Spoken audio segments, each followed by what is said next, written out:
Almost everybody who comes into the site will say that it feels just really grounded for them and a very powerful spot.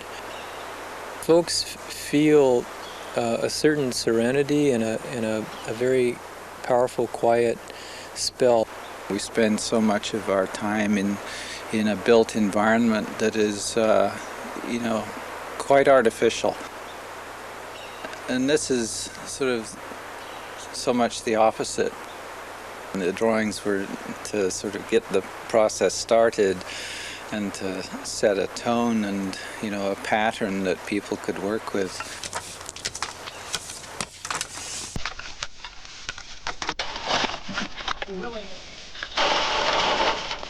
Co-creation is a very difficult art that a lot of us human beings have to still learn to do that, the letting go, to let something shape itself and to just become part of that fluid motion.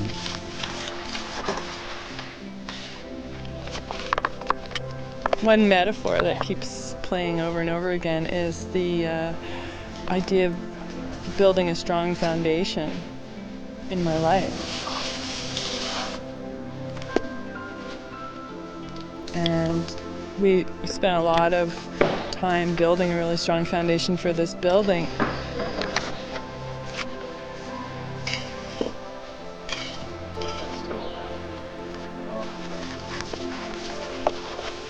Seems like a very unusual thing to be doing in this day and age, building neo-primitive structures out of earth and mud and clay and beach stone, but it's been a wonderful process and a wonderful opportunity to just explore who I am and get to know a wonderful community as well. It's been a struggle, and that struggle is to remain in the moment, to just be what I am at that moment, trusting the process, trusting that the building is building itself.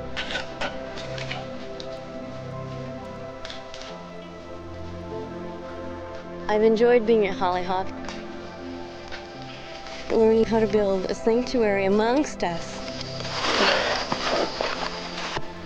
It's not only outside of us, but amongst us, inside myself.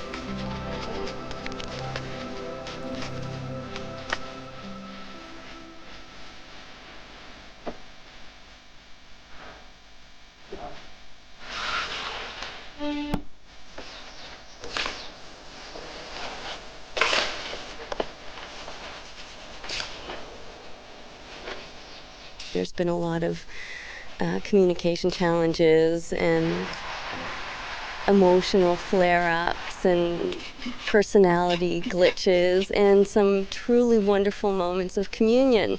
So perhaps that's what I've needed to learn by being here, is that those fruits of our labors, those moments of communion, only come through all the other trials and errors.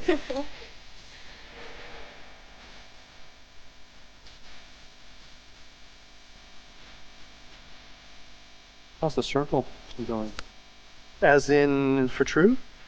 I've got probably more traditional building skills than everybody else has been involved, so that's been one of my functions, to take over some of the logistics of construction. It is a place that I've connected with at a very personal, spiritual level. And that's not something that usually happens in building projects. A lot of times it's you bang it together and you leave and it's somebody else's place. I sort of feel like this is my place even after it's finished. It will still be my place and a place that I have a strong spiritual connection to.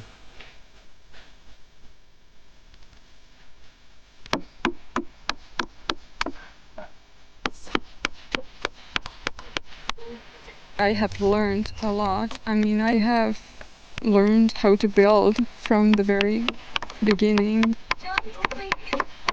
and from then on up until the rafters. Keep attention on this, Leslie, then we'll move on to these other ropes here.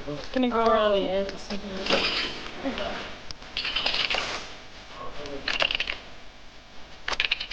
Let's take.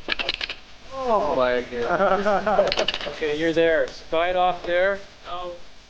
A lot of what I see is just the magic of the process itself, how it came about and the people involved and the ideas, and there's a lot of creative free play here.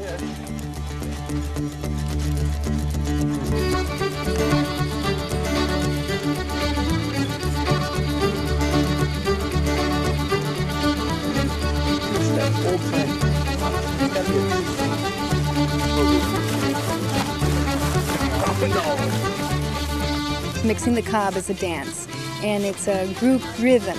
Some people take their shoes off and some people don't, but we like people to get the feeling through their body of what a right mix feels like. I love cob construction because it's like sculpting a living building. It's like a building that grows up from the earth. This is great fun. Oh yeah. It is a party. It is. People are having a great time.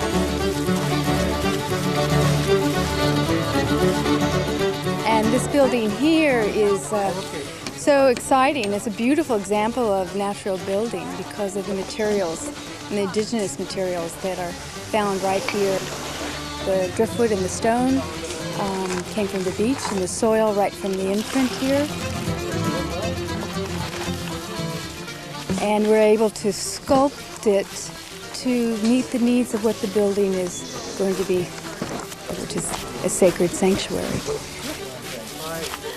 It's really bringing community back to build together, and that's what the sanctuary should be about, I think.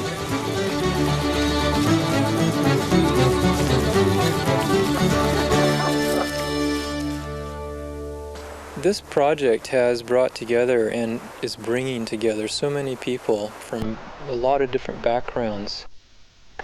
Like this is the best way to do it. And then just go over it lightly. What I really got a lot out of was working with these folks and learning to cooperate and learning skills right alongside of them that I hadn't learned before. That's right. Yeah. Yeah. You got it.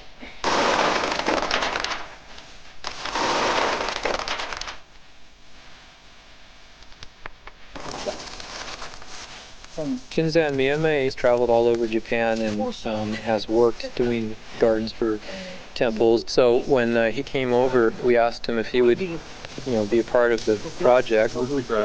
Undo. Which he was happy to oblige, and taught people a little bit about how to do a Zen garden. He actually thinks that this is quite liberating in the sense that we're not being perfect with the materials.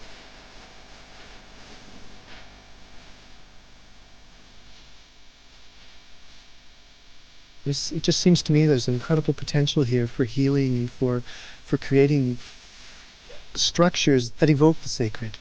And I think the essence of what I'm looking for is incorporating the sacred into my day-to-day life. And through this process, I feel like through moments of exquisite grace, I feel like we've come so close.